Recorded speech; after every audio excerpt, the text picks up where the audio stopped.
This is a new beginning.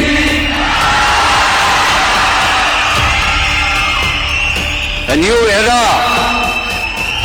of a real, secular, social justice starts now. Tamil Nadu की राजनीति में क्या अब असली खेल शुरू होने वाला है? क्या विजय की कुर्सी शपथ लेने के कुछ दिनों बाद ही खतरे में पड़ जाएगी? क्या एआईएडीएमके टूट जाएगी? क्या स्टालिन पर्दे के पीछे नई रणनीति बुन रहे हैं? और क्या सबसे बड़ा सवाल ये कि तमिलनाडु में फिर से सत्ता का नंबर गेम बदल जाएगा? विजय की पार्टी टीवीके ने चुनाव में धमाकेदार एंट्री करते हुए 108 सीटें जीत ली थी। कांग्रेस, सीपीआई, सीपीएम और वीसीके के साथ उनके समर्थन के साथ बहुमत का आंकड़ा पार भी कर लिया। विजय मुख्यमंत्री बन गए, लेकिन असली सस्पेंस अब शुरू हुआ है, क्योंकि जिस एआईएडीएमके को विपक्ष में बैठना था, उसी पार्टी के अंदर अब खुली बगावत की खबरें तेज है। और अगर ये बगावत बढ़ती है तो तमिलनाडु की राजनीति अगले कुछ हफ्तों में पूरी तरह बदलती नजर आएगी। सबसे दिलचस्प बात यह है कि एआईएडीएमके के कई बड़े नेता अब ईपीएस यानी कि ईके पलानीस्वामी की लाइन से हटकर अलग जाते नजर आ रहे हैं। सीवी षणमुगम और एसपी वेलुमणि जैसे नेताओं ने अलग बैठक की। खबर ये भी कि बड़ी संख्या में विधायक और जिला सचिव उसी बैठक में पहुंचे, यानी कि पार्टी के अंदर ताकत किसके पास है, इसको लेकर सवाल उठने लगे। पार्टी के भीतर ही हलचल तेज है।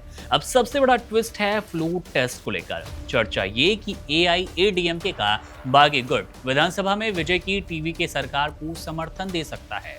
अगर ऐसा होगा तो तमिलनाडु की राजनीति में कई समीकरण बदल जाएंगे, क्योंकि अभी तक माना जा रहा था कि टीवीके की सरकार सहयोगी दलों के भरोसे चलेगी, लेकिन अगर एआईएडीएमके का बड़ा हिस्सा समर्थन देगा तो विजय की स्थिति और मजबूत होनी है।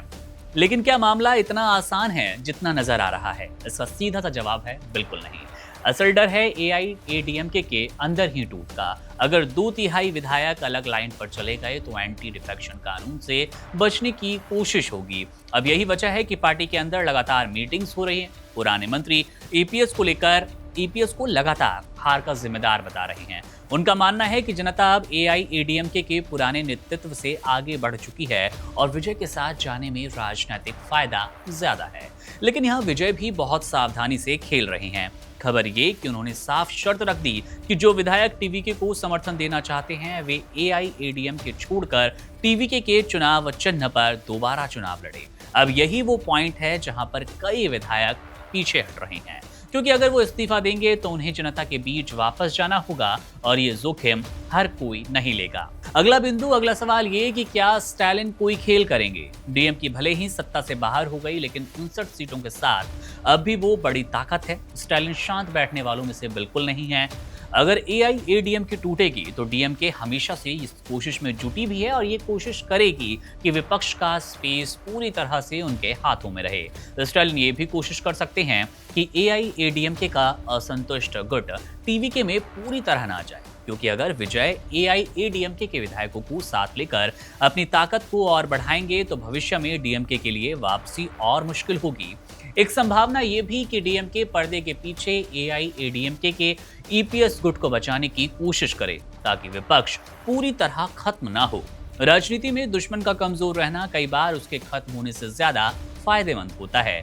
अगर एआईएडीएमके पूरी तरह विजय के साथ चली गई तो तमिलनाडु में विपक्ष का पूरा चेहरा डीएमके होगी, लेकिन तब विजय की सरकार भी बहुत स्थिर हो जाएगी।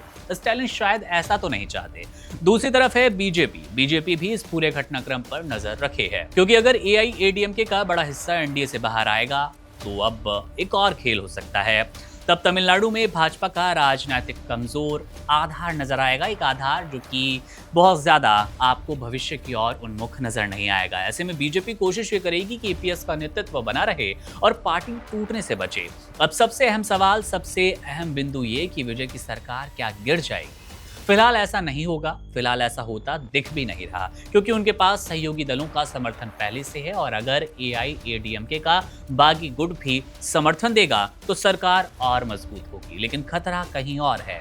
अगर टीवीके के अंदर ही सत्ता का संतुलन बिगड़ा, सहयोगी दल ज्यादा दबाव बनाने लगे या फिर एआईएडीएमके का समर्थन शर्तों के साथ आया, तब सरकार पर दबाव निश्चित रूप से बढ़ेगा। यानी अभी कहानी सरकार गिरने की कम और तमिलनाडु की राजनीति के नए पावर सेंटर बनने की ज्यादा नजर आ रही है। विजय सिर्फ मुख्यमंत्री नहीं बने हैं, बल्कि उन्होंने राज्य की दो बड़ी पारंपरिक पार्टियां डीएमके और एआईएडीएमके के बीच की दशकों की पुरानी लड़ाई को तोड़ दिया। अब सवाल यह भी है कि क्या विजय इस ताकत को संभाल पाएंगे या तमिलनाडु फिर से बड़े राजनीतिक उलटफेर की ओर बढ़ने वाला है। फिलहाल तो चेन्नई से लेकर दिल्ली तक सबकी नजरें एक ही बात पर है कि विधानसभा का फ्लोर टेस्ट कैसा होगा, जहां पर असली नंबर गेम सामने आने वाला है और विजय की असली परीक्षा भी यही मानी जा रही है।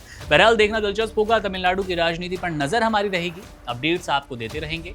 मामले पर कोई भी अपडेट आती है सबसे पहले वन इंडिया हिंदी पर आपको वो वीडियोस मिलेगी। मेरा नाम है मुकुंद, आप बने रहिए वन इंडिया के साथ। शुक्रिया। Subscribe to One India and never miss an update. Download the One India app now.